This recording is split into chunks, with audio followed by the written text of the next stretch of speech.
जय महाराज विद्यार्थी मित्रों। तो આપણે હવેથી વિડીયોમાં ભણીશું। તો અહીંયા આપણે પ્રકરણ નંબર 7 સજીવોમાં વિવિધતા વિશે આપણે ભણીશું। આ ચેપ્ટરમાં આપણે જે સજીવો છે સજીવો કઈ રીતે અલગ છે એકબીજાથી, કઈ રીતે એમનું વર્ગીકરણ કરી શકીએ છીએ, ભાગ પાડી શકીએ છીએ, જુદા પાડી શકીએ છીએ, એ આપણે અહીંયા જોવાનું છે। તો diversity in living organisms, living એટલે કે સજીવો, સજીવોમાં ડાયવર્સિટી એનો મતલબ થાય છે કે વિવિધતા, ભિન્નતા, અલગપણું, જુદાપણું, આ બધા સમાનાર્થી સિમિલર વર્ડ છે, બરાબર। તો ભિન્નતા એટલે કે વિવિધતા, તો એનો મતલબ એ થાય છે કે સજીવોમાં જોવા મળતી લક્ષણોની વિવિધતાને ભિન્નતા કહે છે। કોની? લક્ષણોની વિવિધતાને। હવે આપણે સજીવો છીએ તો આપણે જ આપણા બંને ભાઈ બહેન હોય તો પણ આપણે કહીએ છીએ કંઈ એક જ સરખા હોતા નથી, બંનેની અંદર લક્ષણોની વિવિધતા હોય છે, બરાબર। આપણા અંગો, આપણી જે શરીરની રચના છે એ તો બધાની અંદર સરખી છે, પણ લક્ષણો એટલે કે આપણી વાત કરવાની રીત, ચાલવાની રીત, બીજાને જવાબ આપવાનો, ખાવાની રીત, આ બધી અલગ અલગ હોય છે। આપણે કોક જમતા હોઈએ તો કોક જમણા હાથથી ખાતું હોય, કોક ડાબા હાથથી ખાતું હોય, પછી આપણે રાઇટિંગ લખતા હોઈએ ત્યારે બી એવું હોય કે અમુક માણસો લેફ્ટી હોય છે, લેફ્ટ હેન્ડેડ, બરાબર ને, કે ડાબા હાથથી લખતા હોય, અમુક જમણા હાથથી લખતા હોય। તો આ બધા લક્ષણો અલગ, બરાબર। અમુકની હાઇટ નીચી હોય, અમુકની હાઇટ ઊંચી હોય, તો એ એકબીજાથી અલગ પડે છે, ભિન્નતા છે। આ બધી શું છે? ભિન્નતા એટલે કે વિવિધતા। તો અહીંયા આપણે જોવાનું છે કે જે સજીવો રહેલા છે, હવે સજીવોમાં બધા જ સજીવો આવી જાય, વનસ્પતિ આવી જાય, પ્રાણીઓ આવી જાય, પ્રાણીઓમાં પણ બધા જ, મનુષ્ય છે, પશુ છે, પંખી છે, બધા જ સજીવોની ભિન્નતા કઈ છે, કેવી રીતે એકબીજાથી અલગ પડે છે, એના વિશે આપણે આ પાઠમાં જોવાનું છે। હવે અહીંયા જોઈએ કે ભિન્નતા સજીવોના વર્ગીકરણનો આધાર બને છે। આ જે ભિન્નતા છે એ ભિન્નતા વર્ગીકરણ, કોના વર્ગીકરણનો? સજીવોના વર્ગીકરણનો આધાર બને છે। હવે આપણે વર્ગીકરણ કરવું હોય તો એ સજીવોની અંદર અલગ શું છે એ આપણે જોવું પડે। જેમ કે તફાવત, આપણે કહીએ છીએ ને કે તફાવત લખો, આ કોઈ પણ આપણે વનસ્પતિ કોષ અને પ્રાણી કોષ તફાવત લખો, તો તફાવત એટલે કે શું? જુદાપણું, અલગ, ભિન્નતા। તો એને ભિન્નતા વનસ્પતિ કોષ ને પ્રાણી કોષમાં ભિન્નતા હતી તો આપણે અલગ ઓળખી શક્યા કે આ વનસ્પતિ કોષ છે અને આ પ્રાણી કોષ છે। તો એ જ રીતે આ જે ભિન્નતા છે એ વર્ગીકરણ એટલે કે તફાવત, જુદાપણું, અલગપણુંનો આધાર બને છે। પછી છે સજીવોના વિભિન્ન સ્વરૂપોની ભિન્નતાના અભ્યાસ માટે વિશિષ્ટ લક્ષણોને અનુરૂપ બનાવવામાં આવે છે। સજીવોના વિભિન્ન સ્વરૂપોની ભિન્નતાના અભ્યાસ માટે વિશિષ્ટ લક્ષણોને અનુરૂપ બનાવવામાં આવે છે। તો આ જે ભિન્નતા છે એનો પહેલો ખ્યાલ એરિસ્ટોટલ ગ્રીક તત્વચિંતક છે એરિસ્ટોટલ, એને સજીવોનું વર્ગીકરણ શેના આધારે આપ્યું? કે તેમના નિવાસ સ્થાનને આધારે। નિવાસ સ્થાન એટલે કે રહેઠાણ, સજીવો ક્યાં રહે છે, કેવી જગ્યાએ રહે છે, એના આધારે તેને સજીવોનું વર્ગીકરણ વિશે વિચાર્યું, સજીવોનું વર્ગીકરણ કર્યું। કોને? ગ્રીક તત્વચિંતક એરિસ્ટોટલે। તો એમાં એને વિચાર્યું કે હવે નિવાસ સ્થાન એટલે કે રહેઠાણ, તો રહેઠાણ એટલે કે હવે સજીવો ક્યાં રહે છે? તો જમીન પર રહે છે, આકાશમાં પક્ષીઓ ઉડી શકે છે, જમીન પર રહે છે, પાણીની અંદર જળચર પ્રાણીઓ રહે છે, બરાબર। તો સજીવો તેમનું જમીન, પાણી અને હવા, આ બધાના આધારે એમને સજીવોનું વર્ગીકરણ કર્યું। પણ આ જે વર્ગીકરણ છે એ પ્રોપર એટલે કે દરેક સજીવને સરખી રીતે અલગ કરી શકતો નહોતો, બરાબર। એટલા માટે વધારે ને વધારે આગળ સંશોધનો થતા ગયા અને વર્ગીકરણ કઈ રીતે કરવું, કયા લક્ષણોને આધારે કરવું એ સમજતા ગયા. તો અહીંયા ઉદાહરણ તરીકે જોઈએ કે સમુદ્રમાં જે સજીવો રહે છે, પ્રવાળ છે, વેલ માછલી, ઓક્ટોપસ, સ્ટારફિશ, શાર્ક, આ એકબીજાથી બધા જુદા છે, બધા રહે છે પાણીમાં, પણ આ સ્ટારફિશ છે, વેલ છે, આ બધા શેની અંદર આવે છે? સસ્તન. એટલે સસ્તન પ્રાણીઓ એટલે કે આપણે જે પ્રાણીઓ છે એની અંદર એમનો સમાવેશ થતો હોય છે. પણ આપણે મનુષ્યો રહીએ છીએ જમીન પર અને આ સ્ટારફિશ ને વેલ માછલી ક્યાં રહે છે? પાણીની અંદર. તો એ વર્ગીકરણ બરાબર થયું કહેવાય નહીં. તો એ જ રીતે આગળ વધારે ને વધારે સંશોધનો થતા ગયા. પછી સજીવોમાં ભિન્ન સ્વરૂપની ભિન્નતા, એટલે કે સજીવોમાં કદને લઈને કઈ રીતે ભિન્નતા હોય છે? તો કહે છે કે બેક્ટેરિયા જે છે એ સજીવ છે, પણ બેક્ટેરિયાના જે માઇક્રોમીટરમાં કદ હોય છે, શેમાં? માઇક્રોમીટરની અંદર એનું કદ માપવામાં આવે છે અને સૂક્ષ્મદર્શક યંત્ર વડે એને જોવા પડે છે. જ્યારે અમુક વિશાળ કદના સજીવો છે કે જે 30 મીટર લંબાઈ ધરાવતી વાદળી વેલ એટલે કે બ્લુ વેલ જે માછલી છે એની લંબાઈ કેટલી? 30 મીટર છે. એટલે કે એનું કદ, અહીંયા બેક્ટેરિયાનું કદ કેટલું હતું? માઇક્રોમીટરમાં, અને આ કેટલું? 30 મીટર બ્લુ વેલ જે છે એ. અને એ જ રીતે છે કેલિફોર્નિયાની અંદર 100 મીટર ઊંચાઈ ધરાવતું રેડવુડના વૃક્ષો આવેલા છે. તો આ એના કદની ભિન્નતા છે, અલગપણું છે કે આ વૃક્ષ છે, આ સસ્તન છે 30 મીટર લાંબુ છે, બેક્ટેરિયા છે એ માઇક્રોમીટરમાં છે, બરાબર? તો આ રીતે અલગ છે. પછી એ જ રીતે જીવનકાળને આધારે કીધું છે કે કેટલાક પાઇનના જે વૃક્ષ છે એ હજારો વર્ષ સુધી જીવિત રહી શકે છે. કેટલા? હજારો વર્ષો સુધી જીવિત રહી શકે છે. જ્યારે મચ્છર છે, કીટકો છે, એ કેટલાક દિવસનો જીવનકાળ ધરાવે છે. હવે મચ્છર આપણી આજુબાજુ ફરતું હોય અને બિચારાનું આયુષ્ય આવી ગયું હોય તો આપણે આમ કરીને મચ્છર મારીએ તો બિચારું ત્યાં મરી જાય. એટલે કે કેટલાક દિવસોનો જીવનકાળ ધરાવતા હોય છે. આપણને ખબર છે, આપણે જોઈ ગયા રક્તકણ 140 દિવસનો જીવનકાળ હોય છે રક્તકણનો, બરાબર ને, રુધિરની અંદર. તો એ રીતે દરેક સજીવોનો જીવનકાળ પણ અલગ અલગ હોય છે. આ ઉપરાંત રંગહીન જીવો, પારદર્શી કીટકો, વિવિધ રંગવાળા પક્ષીઓ અને પુષ્પમાં પણ વિવિધતા જોવા મળે છે. તો આપણે કહી શકીએ કે આ રીતે વર્ગીકરણ માટે આપણે દરેક સજીવના જે લક્ષણો છે એ લક્ષણોને જાણવા પડે અને એના પછી આપણે એને વર્ગીકરણ કરી શકીએ કે કયો સજીવ કયા વર્ગની અંદર જશે. તો પછી છે કે સજીવોમાં વર્ગીકરણ માટે પાયાના લક્ષણ જરૂરી છે. વર્ગીકરણ ક્યાંથી શરૂ થાય કે મેઇન જે પાયો હોય એના લક્ષણ દ્વારા આપણે વર્ગીકરણ ચાલુ કરી શકીએ છીએ અને પછી ધીમે ધીમે ઉપરની બાજુ જઈએ. જેમ કે આપણે ઘરની દિવાલ ચણે છે, બરાબર? ઘરની દિવાલ ચણી હોય પથ્થરની, ઈંટોની, તો એ નીચેથી ઉપર સુધી દિવાલ જ્યારે ચણાતી હોય ત્યારે નીચે જે ઈંટ છે એ અને ઉપર જે ઈંટ છે, ઉપરની ઈંટો જો આપણે લઈ લઈએ તો આખી દિવાલની અંદર કોઈ ફેરફાર થશે નહીં. પણ જો નીચે મેઇન પાયો છે, પાયાની અંદર જે ઈંટ છે એ ઈંટનો જો આપણે લઈ લઈએ તો આખી દિવાલ તૂટી જાય, આપણે ખબર છે. એ જ રીતે આપણે વૃક્ષ લઈ લઈએ તો વૃક્ષની અંદર, વૃક્ષ ઊભું છે, બરાબર, જમીનને અડીને, તો એની અંદર મૂળ જમીનની અંદર છે અને પ્રકાંડ જમીનની બહાર છે. તો મૂળ જે છે એ આખા પ્રકાંડને જમીન સાથે જકડી રાખે છે. પણ જો મૂળ જ ના હોય, મૂળને કાપી લઈએ અને એમને પ્રકાંડ ઊભું રહી શકે જમીન ઉપર? તો ના. તો એનો મેઇન પાયો કોણ છે? મૂળ. જમીનની અંદર મૂળ કે જે જમીન માટી સાથે પ્રકાંડને જકડી રાખે છે. જો મૂળ જ ના હોય તો વનસ્પતિ ઊભી રહી શકે નહીં, બરાબર?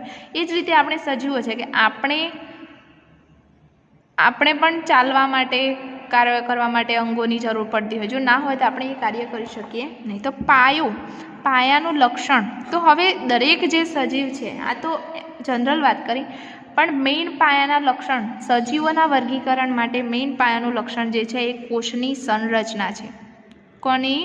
કોષની સંરચના. આપણે આગળ કોષ જોઈ ગયા, વનસ્પતિ કોષ અને પ્રાણી કોષ. એના પહેલાં મેઇન પાયાનો કોષ કયો હતો? આદિકોષ કેન્દ્રીય કોષ અને સુકોષ કેન્દ્રીય કોષ, બરાબર? આપણે આગળ જોઈ ગયા ને કે સુવિકસિત કોષ કેન્દ્ર જેની અંદર હાજર હોય એવા સજીવોને સુકોષ કેન્દ્રી કોષ કહે છે, જ્યારે એવા સજીવો કે જેની અંદર અવિકસિત કોષ કેન્દ્ર એટલે કે પૂરેપૂરું વિકાસ થયેલું કોષ કેન્દ્ર ના હોય તો એવા સજીવોને આદિકોષ કેન્દ્રીય કોષો કહે છે. તો કોષોની આધારે આપણે આદિકોષ કેન્દ્રી અને સુકોષ કેન્દ્રી સજીવોમાં વર્ગીકૃત થાય છે. બરાબર. તો એ જ રીતે પછી આગળ છે કે વનસ્પતિઓ અને પ્રાણીઓને મુખ્યત્વે પ્રકાશ સંશ્લેષણની ક્રિયાને આધારે અલગ કરવામાં આવે છે. હવે આદિકોષ અને સુકોષ કેન્દ્રી કોષ આપણે લઈ લીધો. બરાબર. તો આદિકોષની અંદર મોટા ભાગે એકકોષી સજીવો કે સુવિકસિત કોષ કેન્દ્ર ના હોય એવા સજીવ હોય, જ્યારે આ સુકોષ કેન્દ્રી કોષમાં સંપૂર્ણ રીતે વિકાસ પામેલું કોષ કેન્દ્ર હોય તેવા કોષો હોય છે. તો હવે વનસ્પતિ કોષ અને પ્રાણી કોષ જે છે એ બંનેની અંદર સુવિકસિત કોષ કેન્દ્ર છે. બરાબર. તો હવે વનસ્પતિ કોષ ને પ્રાણી કોષને કઈ રીતે અલગ કરી શકીએ? મેઇન પાયાની ભિન્નતા કઈ આ બંનેની અંદર? તો અહીંયા મેઇન છે પ્રકાશ સંશ્લેષણની ક્રિયા. બરાબર. આપણને ખબર છે કે વનસ્પતિની અંદર હરિતકણ નામની અંગિકા હાજર છે, જ્યારે પ્રાણીઓની અંદર હરિતકણ નામની અંગિકા હાજર નથી. માટે વનસ્પતિ સ્વયંપોષી એટલે કે પ્રકાશ સંશ્લેષણ કરીને પોતાનો ખોરાક જાતે બનાવે છે, જ્યારે પ્રાણી કોષ જે છે એ પ્રકાશ સંશ્લેષણ કરી શકતું નથી અને બીજા ઉપર આધાર રાખે છે એટલે કે પરપોષી છે. તો આ રીતે હવે સુકોષ કેન્દ્રી કોષ દ્વારા વનસ્પતિઓ અને પ્રાણીઓને આપણે અલગ કરી શકીએ છીએ. હવે એનાથી આગળ આપણે જોઈએ કે સજીવોનો જે વર્ગીકરણ અને તેમના ઉદ્વ વિકાસ એટલે કે ઇવોલ્યુશન, ઉદ્વ વિકાસ, વિકાસ થવો એટલે કે આગળ ઉપરની તરફ વિકાસ સાથે નજીકનો સંબંધ છે. કોને? વર્ગીકરણને. વર્ગીકરણના અભ્યાસ સાથે સજીવોના ઉદ્વ વિકાસની સમજ મળે છે. સજીવોનો ઉદ્વ વિકાસ કઈ રીતે થયો, કેવી રીતે થયો, એ આપણે વર્ગીકરણના આધારે પણ આપણે એની સમજ મેળવી શકતા હોઈએ છીએ.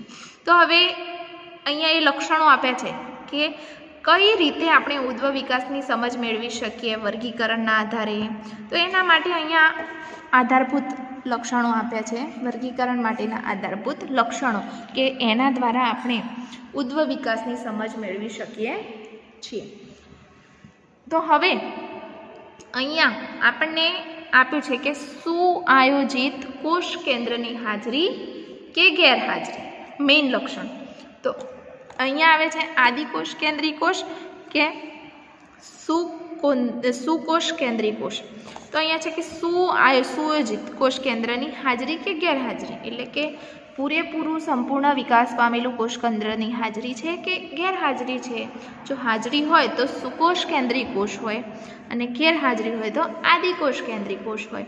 તો હવે જે આદિકોષ કેન્દ્રી કોષ હોય છે એની અંદર કોઈ પણ જાતની પટલમય અંગિકાઓ આવેલી હોતી નથી. બરાબર. આ ધ્યાન રાખવું.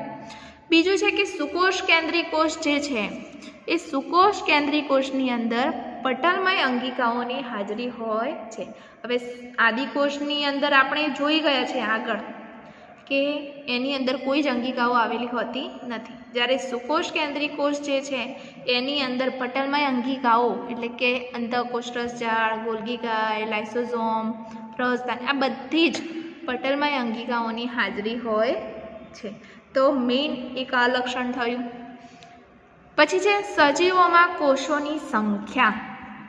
હવે સજીવોમાં કોષોની સંખ્યા એટલે કે સંખ્યાને આધારે એટલે કે એક કોષ સજીવ અને બહુકોષી સજીવ. એક કોષ ધરાવતો સજીવ એટલે કે એક જ કોષ દ્વારા એ આખા સજીવનું કોષનું એના શરીરનું કાર્ય થતું હોય, નિયમન થતું હોય. બરાબર. એવા જે કોષો છે એને એક કોષી સજીવો કહે છે. પછી છે બહુકોષી એટલે કે એવા સજીવો કે જેની અંદર દરેક અલગ અલગ કાર્ય કરવા માટે અલગ અલગ કોષોની જરૂર પડતી હોય. તો એવા ઘણા બધા કોષો જ્યાં ભેગા મળીને જે સજીવ બને એને બહુકોષી સજીવ કહેવામાં આવે છે. બહુકોષી સજીવની અંદર શ્રમ વિભાજન જોવા મળતું હોય છે. શ્રમ વિભાજન એટલે કે દરેક કોષને દરેક કાર્ય અલગ અલગ કાર્ય કરવા માટે અલગ અલગ કોષની આવશ્યકતા હોય છે. આ થયું બીજું લક્ષણ કે કોષોની સંખ્યાને આધારે. ત્રીજું છે પોષણ પદ્ધતિ.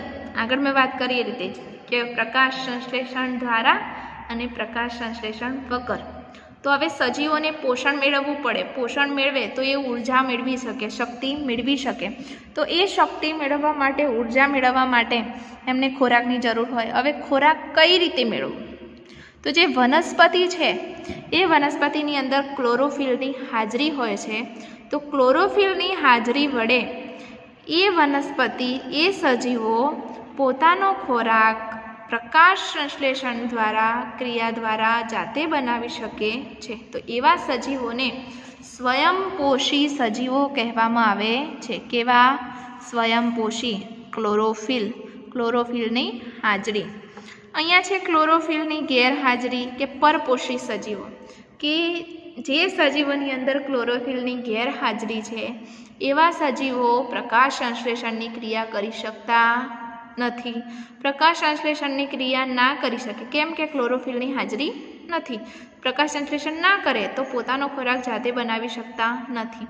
અને બીજા સજીવ ઉપર એટલે કે વનસ્પતિઓ કે પ્રાણીઓ પર આધાર રાખતા હોય તેવા સજીવોને પરપોષી સજીવો કહે છે.